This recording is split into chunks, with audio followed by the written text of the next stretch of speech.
Okay, all right. Believe it or not, I think that's actually working. It looks like a bunch of error messages. Okay, so yeah, here's. I forgot to pull the screen down. This is what we were talking about last time, though, and the idea is. That's close enough. The idea is that we're trying to be precise about what a function is. So again, it's a trio, right? It's these three things together.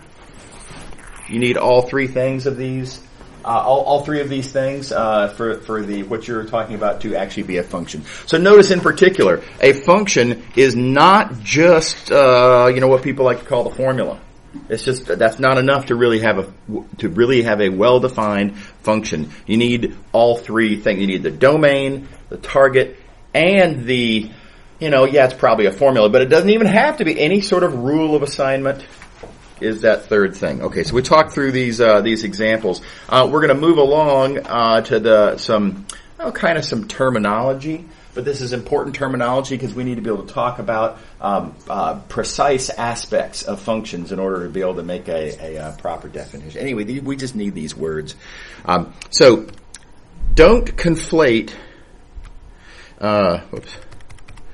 the set of outputs, or the set of, the set where the outputs go, right? The bucket that the outputs land in with the set of actual outputs from the function, right? So I can write down all sorts of functions where real numbers come out, and I can say the target is all real numbers. But the actual numbers that come out might be different, and it's no reason that they should be the same, and we need different words to refer to them. So we use the term, I like the word image. The book uses the word range. I like image better. I think it's a little bit more communicative, but to refer to the set of actual outputs. So here's an easy example. There's a function. I've got a domain defined on all real numbers, no problem. I'm going to use the set of all real numbers as my output because, after all, the formula that I have here, everything that comes out will, in fact, be a real number. And then here's my rule of assignment. So this is a function. This is a trio. And but what's the actual outputs? What are the actual? What actually comes out of this function? Do all real numbers come out? Very much not. Right? Only the non-negative real numbers come out of this function. Right? So we have a clear distinction between the target and the image or the range, and again, either is fine. Okay. All right. This is going to matter. Okay. So next thing we need to talk about is another use of this word image. Is to talk about what comes out when you plug in a single value. So here we have an input value, x, perhaps coming from the domain, right? And then we have an output value that, of course, is in the target. All right. So we will say that what comes out is called the image. It's the image of that input. And the thing that went in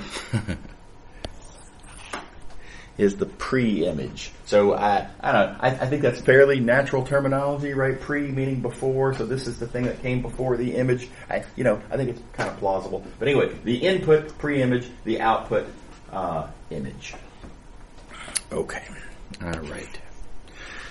Sometimes, though, you might have more than one pre-image. So now I have a couple of functions drawn on here. Let's look at this as a sort of a figurative function. I could have made formulas and stuff, but I want to get right down to really the point. The point is not algebra. The point is inputs and outputs and stuff. So here's a figurative function. Why don't I go ahead and zoom back out so we can see better.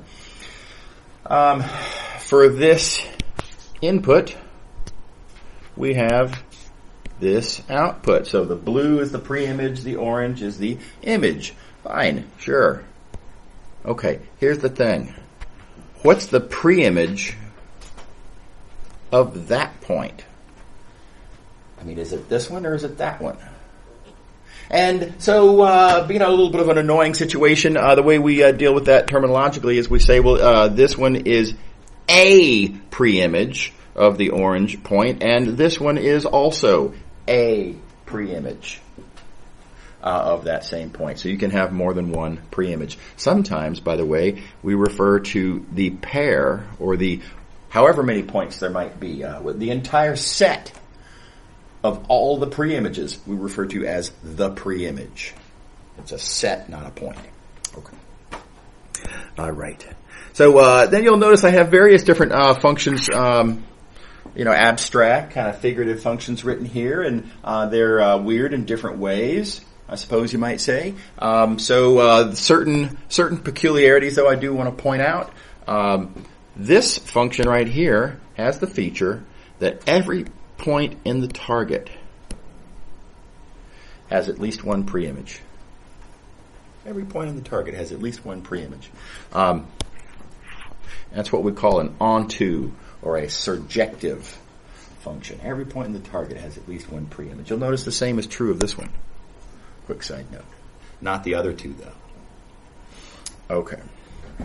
So there's another property that is very often phrased differently, but I like to phrase it in the most relatable way to what we just said. Some of these functions have the feature that every point in the target has at most one preimage. So now, not that one. Right? We've already discussed that one of the points in this target has two preimages. That is not at most one. But you'll notice that this function, every point in the target has at most one preimage. Right? So this point has one. This has one. This has one. This has zero. That is no more than one. Right? So this point, this function is what we call one-to-one or injective. Right. So we've got a picture here of a surjective function. We have an injective function, and then over here we have a function that is both injective and surjective. Okay, and then notice this sad function right here is neither injective nor surjective. It's just just no good. Yes. How could you not have a preimage and then produce, I guess, one or not? Well, so that's the thing. I mean, you are correct. This point here is not in the image, but again, it's in the target. The target is allowed to be unnecessarily large, you might say, right? And so, for example, this function up here, right? Arguably the target, unnecessarily large. There's lots of negative numbers in the target that just aren't outputs at all. Yeah. Okay. All right. Okay, so functions that are both are special. There's something really important we can do if the function is both. And if you think about it, that means every point has both at most one and at least one, and therefore exactly one preimage. This kind of a function, it's both injective and surjective. It's got both of the jectives, and so bijective, I think, makes a lot of sense as terminology. Very standard. All this is very standard, of course. Okay, yes? How do you say, the first one again? Onto, otherwise known as surjective. So would you say, the function is onto? Yep. Grammatically it sounds weird, but yeah, you could say the function is onto. Totally fine. Yep. Okay. All right, so bijective. The reason we care about bijective functions, one could argue, is because they're invertible. And let me just talk through what I mean by, why is it that they're invertible? And it's because there are issues that come up if you try to invert a function. Let's try to invert this function. Let's do it like this. Let's try to invert this function. And keep in mind the idea of inverting would be that the function goes the other way. So I kind of want to turn the arrows around backwards. Right? If I do this and say, have I defined now a function where this is the domain? No, I have not. I have not defined this candidate function, this thing that would like to be a function. I have not even defined it for this point in the would-be domain. So I have not defined a function. This is not a function. Okay. And then an analogous problem comes up here. If I try to turn these arrows all backwards, right, where would that point go? Does it go over there, or does it go over here? It's just not crisply, cleanly defined. Right, so if you got too many preimages, you don't know how to define your function. If you don't have enough preimages, for a different reason, you don't know how to define your function, you cannot define inverses for such functions. For this here, no problem. Perfectly fine defining the inverse. It's defined everywhere. It's unambiguous. Inverse function. Okay, so quick example. This function right here. Again, keep in mind, function, domain, target, rule of assignment. Function is a trio. Right? This function, it's just not invertible. Try to invert it. You lose. And what's f inverse of 25? I mean, both 5 and negative 5 are preimages. You can't. This function is not injective, so can't do it. Likewise, by the way, what's f inverse of negative 9? Nothing. Right? You got nothing. So you can't. It's just not an invertible function. However, now a lot of people would say, "Well, look, these are the same function because look, same formula." Again, naively misunderstanding, thinking that functions are formulas. It's not true. Functions are trios. Yes, it's the same formula, but this here is a different function because it's got a different domain and it has a different target. Right? So this is a different function, and it's just fine. Invertible, right? No problem. Non-negative numbers only for both the domain and target. The function's invertible. And this is the inverse. Okay. Now, here's where a lot of students have weaknesses in trig. And by the way, I mean, my opinion, trig classes where all the ideas that I just talked through ideally should have been covered, and I understand that they are typically not, and so that's why I'm spending time on them. But understanding arc sine, right? There's some particulars to that. Sticky wickets that are usually swept under the rug that we're now ready to discuss. And that is arc sine. Well, it's the inverse of, it's tempting to say it's the inverse of the sine function, but the sine function just, again, as a formula or, as it's usually conceived, namely it's defined for all angles, fine, whatever. The output, let's say the target is R, who cares, right? If you're too fast and loose with how you define this as a function, it's not invertible. Lots of different angles have the same value of sine, right? So you have to restrict the domain. And you have to restrict the target. And this function is invertible.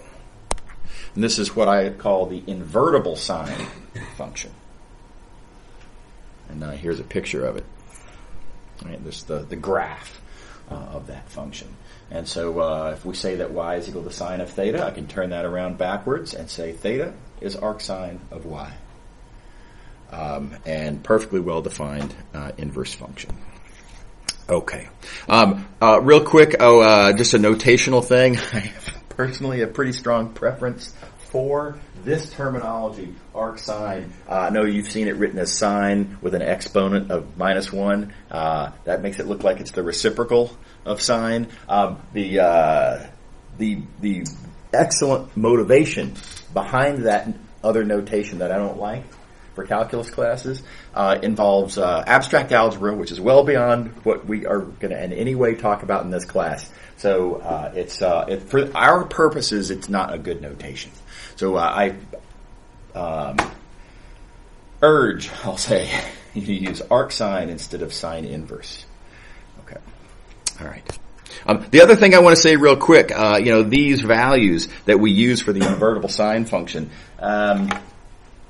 there are analogous values to be used as the domain for the invertible cosine function and the invertible tan function, etc. And I think it'd be a good solidification of your trig knowledge to make sure that you're clear on what those domains are.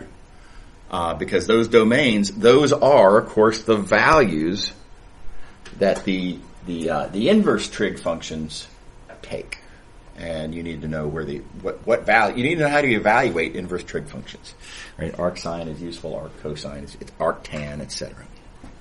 So make sure to review your trig and establish with clarity where those are. Okay.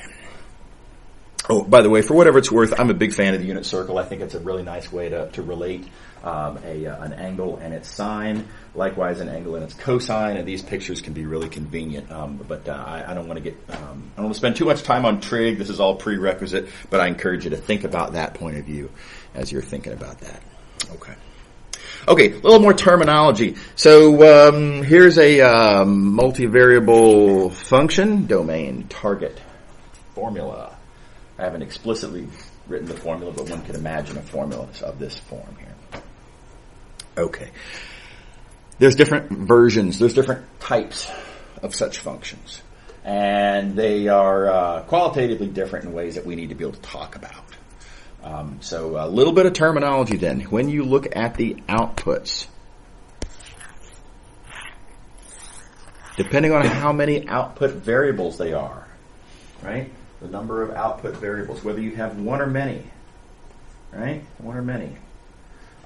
These being the values of the functions, we refer to, if there's a single real number that comes out, we call it a real valued or a scalar valued function. But if there's many variables that come out, you might say that what comes out is a vector, thus the term vector valued.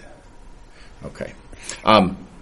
Similarly, you might say, if you look at the variables that go in, how many variables go in? Well, there might be a single variable that goes in, thus the term single variable function, right? And there might be multiple variables that go in which case you might call that a multivariable function, and thus the name of this course, multivariable calculus. I will point out that yes, you also could, in this case, think of the input as being a vector. It would seem reasonable to call this a vector variable function. To be totally honest, I've just never heard people say that. It's just not it's not how people talk. But it would have made sense. It's just not, it's not standard. However, I will point out that some of the later work that we're going to do in this course is called vector calculus. So there's that. Okay. Also notice, if you have multiple outputs that are functions of whatever your inputs might be, you can talk about one of them at a time being a function of those multiple inputs. Now, what I have highlighted in green here, where just y1, I only want to talk about y1, that y1 is a function of x1 through xn. That is not f. F has several outputs. But if I do isolate and look at just y1 as a function of x1 through xn, then that does give me another function. It's not f, but it's related to f, and it's called a component function. A component function because we're looking at one of the components of the output. So we'll say the component functions, or sometimes people will say coordinate functions. So this is all just terminology. Okay. All right. So So here we have a vector valued multivariable function, and that sounds awfully abstract, right? Vector valued multivariable functions. What would that have to do with the real world? And so, I'm going to kind of flash back now to the first day of class, and there's lots of easy to notice vector valued multivariable functions, and I think it's funny to entertain the question of whether. This is a weather function. And notice what the weather is depends on where you are, how high up in the atmosphere are you, and what time is it. Right? Weather depends on all these things. Where, when, and how high. And how would you describe the weather there? Well, there's lots of things you might want to say about the weather that describe it. So, I mean, unavoidably, it's just, I mean, it seems like you're having trivial water cooler conversation, but you're talking about a vector valued multivariable function. So anyway, just keep that in mind. Okay. How are we doing? I'm moving fast. Is everybody on board? Yeah. Okay, now how do we visualize these functions? Y'all are very familiar with a version of this first thing we're going to talk about. We're going to talk about a construction called the graph construction. Y'all have seen the what you might call the single variable version of this. But I want to define it in general because we are going to see higher dimensional versions of this graph construction. And so the graph construction says this. It says, look at all the points in your domain. For every point in the domain, compute what the value of the function is. That, of course, will be in the target, right? And then for all of those variables, both all of the input variables and all of the output variables, just kind of smash them together to make a great big point with n plus m coordinates. That therefore is a point in R, n plus m. And the collection of all of these such points is called the graph.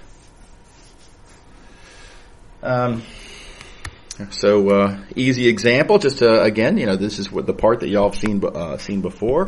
You look at all values of x. If you have y is a function of x. Look at all the values of x. There's only one such coordinate, but look at all the values of that coordinate. Compute the value of the function, and that's going to tell you then, it's going to tell you what the y coordinate is. Said differently, it's going to tell you how far you're going to move up, because that's what the second coordinate does, right? That tells you how far to go up. And that then is a point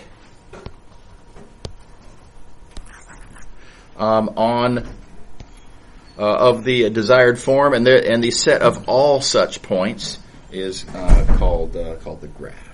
So 2 seconds. So you'll notice that you get a curve here because for every point in the domain, for every value of x, we compute a y coordinate, namely how far does that entire x axis in some sense get pushed up, right? Every point on the x axis gets pushed up by some amount. And so the x-axis being one-dimensional, when you push the points, up or down or whatever you have you by different amounts, then you get a curve also one-dimensional. Yes, you had a question.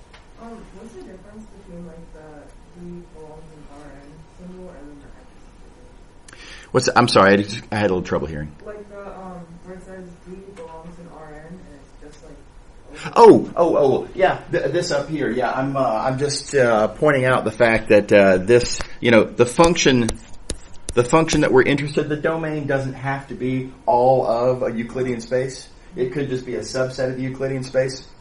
The example that I'm doing here, I'm presuming the domain is the whole of R1, but you could talk about a graph when maybe it's just some of the values of x that are the domain, like the square root function, for example, right? Yeah, right.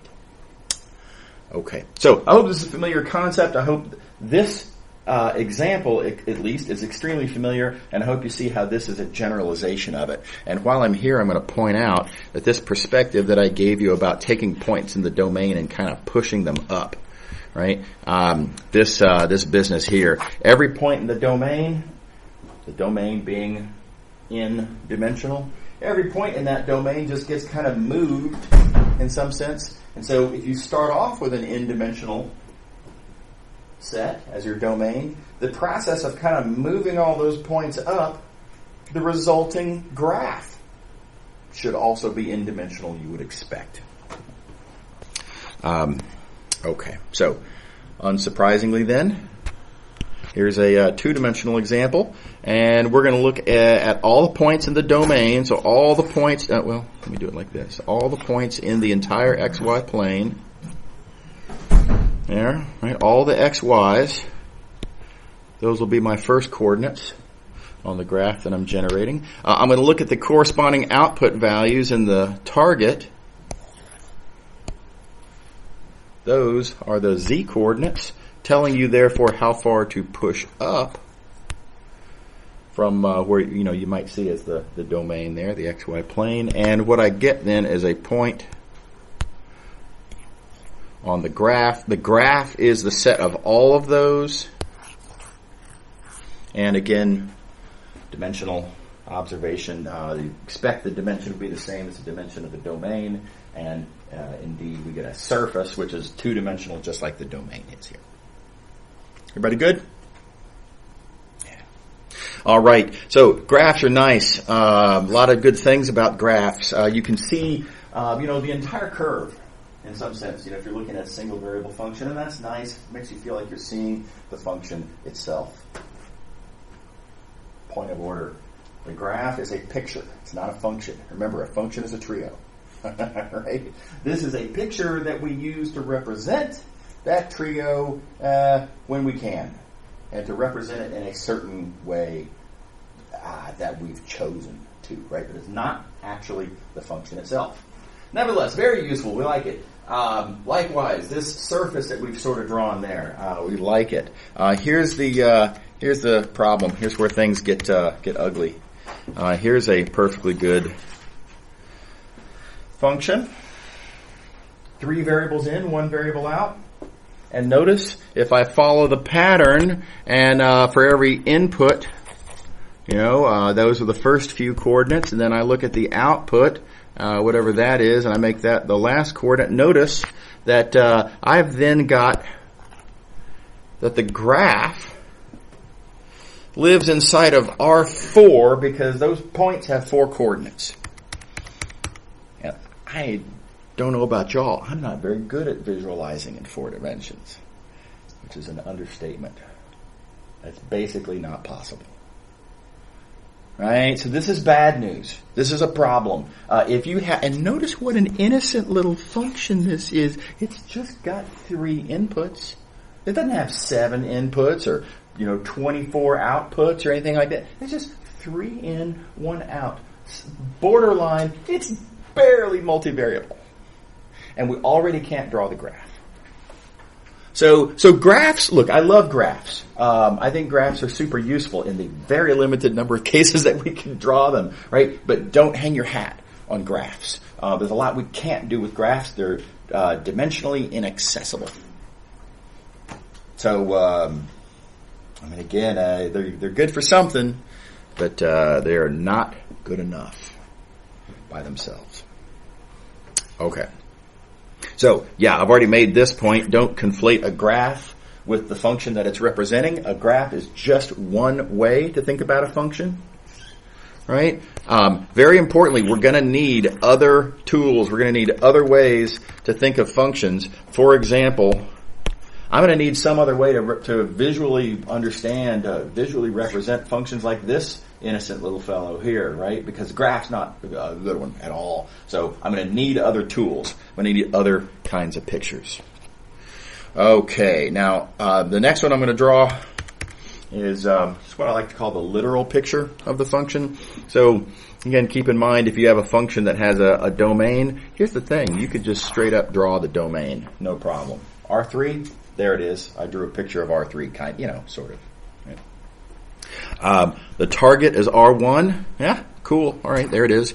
There's R1. And I can I can also draw the process of a function taking, for example, this point here in the domain, and I can think of it as picking it up and setting it down there at that point in the target. This is what functions do. They take inputs, they give you outputs.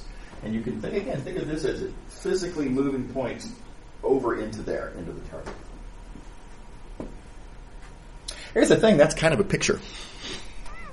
Right? All I did is I drew the domain and the target. And then I kind of vaguely suggested, these go over there. Right? But it's a kind of a picture.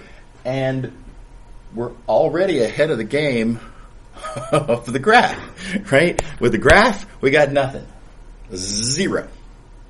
Here, however disappointing this picture might be, it is a picture, you got to give me that. So it's something, right? And I think this is a really important way to understand functions. For one thing, it's very honest. It's literally what a function is. Here's its domain. Here's its target. That's what the function's doing, right? So that's a good thing. That again, it's very bluntly expressive of what it really is doing. The other thing is, we are very often we're going to use this picture a lot, by the way, because very often what we're going to be thinking about, just a plan of thought, is that we are at a certain point in the domain for which there is some corresponding output point in the target. And then we'll be considering questions like, suppose, I know I'm at the point A, but what if I were to start moving that way? And I can represent that on this picture, on this literal picture. I can represent figuratively, sure, but the idea that I'm at this point and moving with some velocity with a picture. Again, right? Velocity, arrow, vector, no problem. And then I can argue. The details of this will come later, by the way. But if my input were to take off and start moving in some direction, well, the output's going to change too. The output will also be moving with some velocity, which again you'll be representing with a vector. Right? So we've told a significant story here. This is a very relevant and interesting story we're going to need to understand later on. I'm looking at this function, and my inputs are at a certain place, outputs correspondingly, and if my inputs start changing, then how do my outputs change? I've got a picture of everything that I said. Very useful for that purpose. And again, now a bunch of stuff has to be done to figure out, how do I actually compute these output vectors given these input vectors. Now we'll build up to that. But this is a picture of what the question is. Okay. All right, here's another picture. Level sets. Y'all may have heard of these before. Maybe yes, maybe no. It doesn't matter. Pretty straight up, a level set's a pre-image.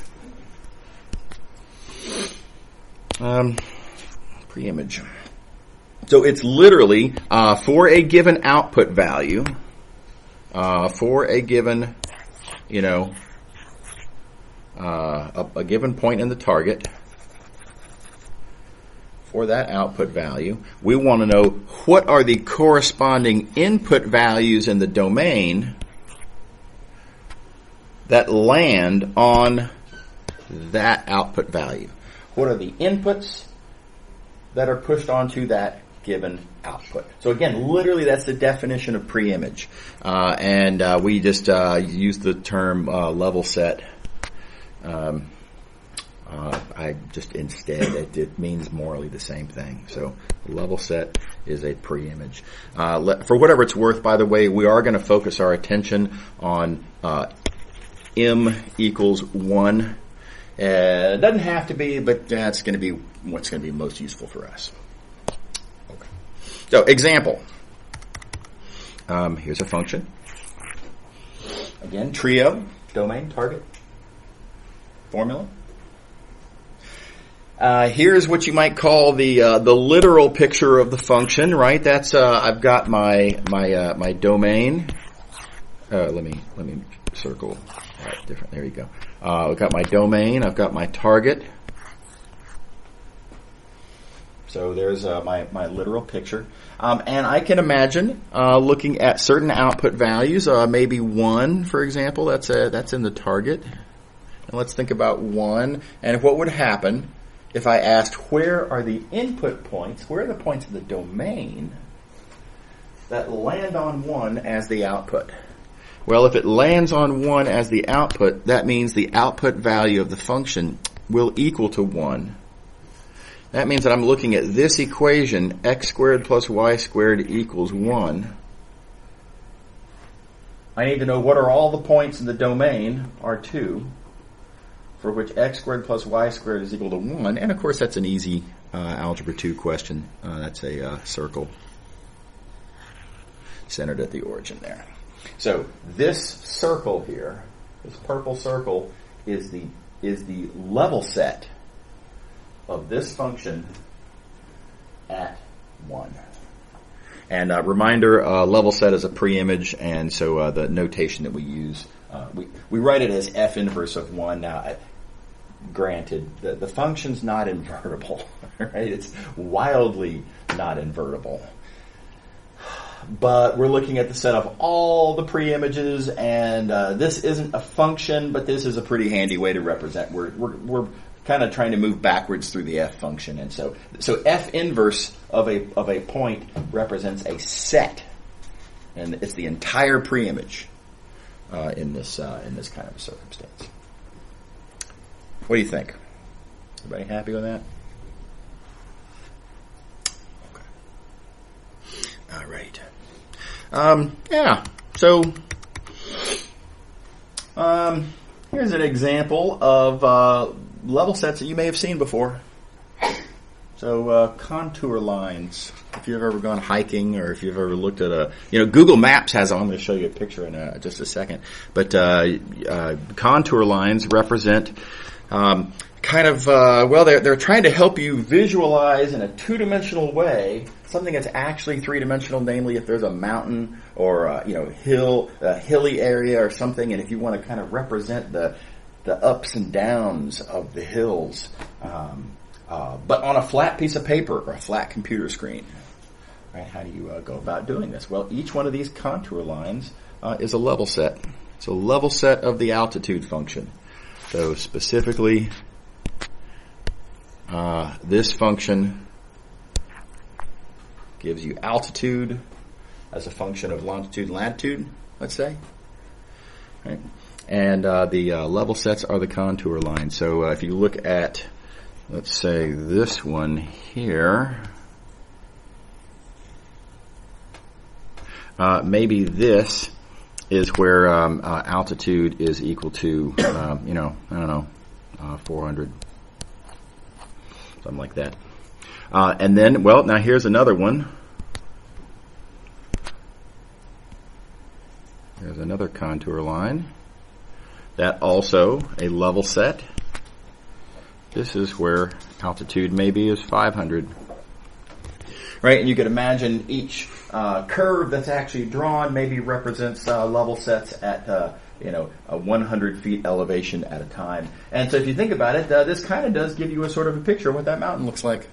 Right, and sort of qualitatively, I can make at least decisions about my hike on the basis of this. Namely, if I'm here and I want to get to the top of the mountain, I'm thinking I don't want to go that way. Straight line, bad idea. It's going to be really steep along in here, right? I'm gaining 100 feet of altitude every not very far. Right, so that's going to be hard for my knees anyway. I don't know. Maybe you're a adrenaline junkie. Maybe that'd be fun for you. But I would be doing this, where it's the same altitude gain, right? But I have a nice leisurely stroll along in here. Where check it out, I'm not even crossing contour lines. My altitude is pretty much constant for the first little while. That's easy. And then yes, I do have to eventually gain the altitude. There's no such thing as something for nothing, right? You're going to have to actually increase your altitude. But I do it over a greater distance, and nowhere am I gaining altitude particularly fast. Maybe a little bit at the end, but it's not that bad. So that's what I would do, and the contour lines are what allow me to make that decision. I notice I don't have a graph. This is all I got. Yes? How would levels that look if our domain is not in altitude? Yeah, that's a great question. Let me come back to that in just a second, because I want to connect this to. I want to give you all a real world example real quick. Whoops, wrong button. Where did I put it? Oh, I did. I just had. Oh, I did it over here. No. Oh, I pulled up the wrong. Okay, give me a second. Let's see here. I just made the file that I want to pull up here. Oh, I need my glasses. Sorry, this will just take a moment. Where did I put it? I think I put it in here. Here we go. Okay. All right, so this is from Google Maps. And I went to Yosemite National Park, and if you hover over the little thing here, a bunch of options come up. One of them is called terrain. If you click on terrain, and if your zoom level is right, if you zoom in too much, it won't do it. If you zoom out too far, it won't do it. But at the right level of zoom, it shows, you can see them here, contour lines, right? And so, there's a lot going on there. There's a lot of topography in Yosemite. But some pretty obvious things that you can notice from the contour lines. So let's see. Now I do need to get my glasses on for this. Here's one of the contour lines. Let's see here. The one I'm going to look at is this contour line right here. Right, so that contour line right there. Now you'll notice that that says, I hope y'all can read that, but if you can't, it says 7,200. So that contour line there was 7,200 feet, which means my purple contour line is a little bit below that. I think it's 7,120. I think each of these small lines is 40 feet, which is weird, but that's what they did. So that's that purple line. That's roughly what you might call the top of the steep part of El Capitan. And then now let's look at this other contour line, which is down here. This contour line is 4,400 feet. So what you can see there then, just from this picture, is that if you decide to do this hike is the wrong word at this point, but if you decide to do that, right, looks like a short hike. Right, but you're going from 4,400 feet up to 7,100 feet over a very short distance, over a very short horizontal distance. A lot of vertical distance, right? But hardly any horizontal distance at all. So let's see, what is that? That is about 2,700 feet elevation gain. That's more than half a mile of elevation gain over, what is that? By the way, this is 500 feet over there, so that looks like about 300-400 feet of horizontal, nearly 3,000 feet of vertical. Bonkers steep. And we're seeing that from a two-dimensional picture. We don't have a graph. By the way, if you think about it, a graph would be a three-dimensional model of the mountain, and they'd be really hard to carry around with you while you're hiking. So level sets have their they're very useful applications. Pausing. Oh, somebody had a hand up, and I wanted to finish this first. Did I? Who did I forget? Was it you? Yeah. Yeah. I was just asking. Oh, the three-dimensional. Yeah. Okay. Right. Thank you for the reminder. Yeah. I already had that. I just had this in the wrong place. I'm sorry. Anyway, back over to here. So, a three-dimensional version. We would need, I guess I'll squeeze it in over here for a three-dimensional version. Function from R3 to R1. Well, the domain is 3 dimensions like this. The target is 1 dimension like that, and I could imagine, let's say, for example, f of x, y, z equals x squared plus y squared plus z squared.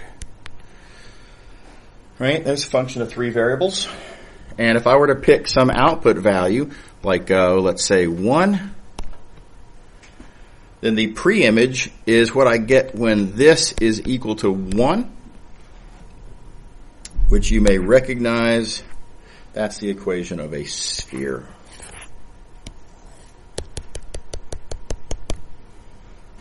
That makes sense?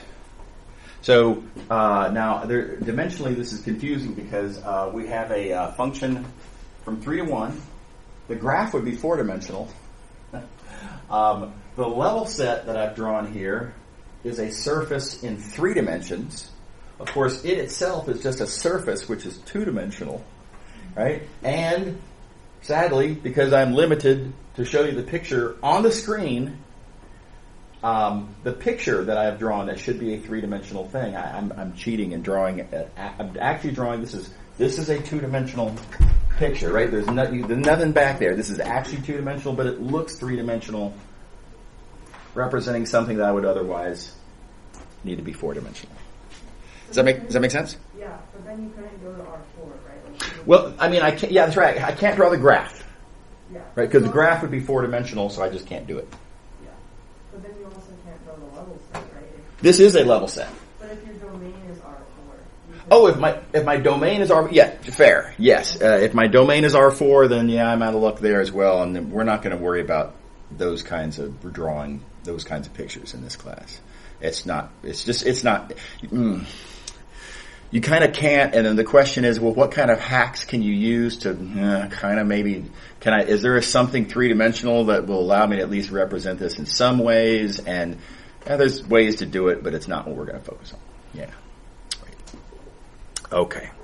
All right. So I emphasize graphs and level sets are completely different kinds of pictures. We're representing functions with completely different constructions, right? So you got to make ultra sure that you don't conflate graphs and level sets. You got to be able to look at a picture and identify whether. Wait a second. Is that a graph of this function? Is this a level set of the function? What am I actually looking at here? Because the way we do calculus, we haven't done this yet.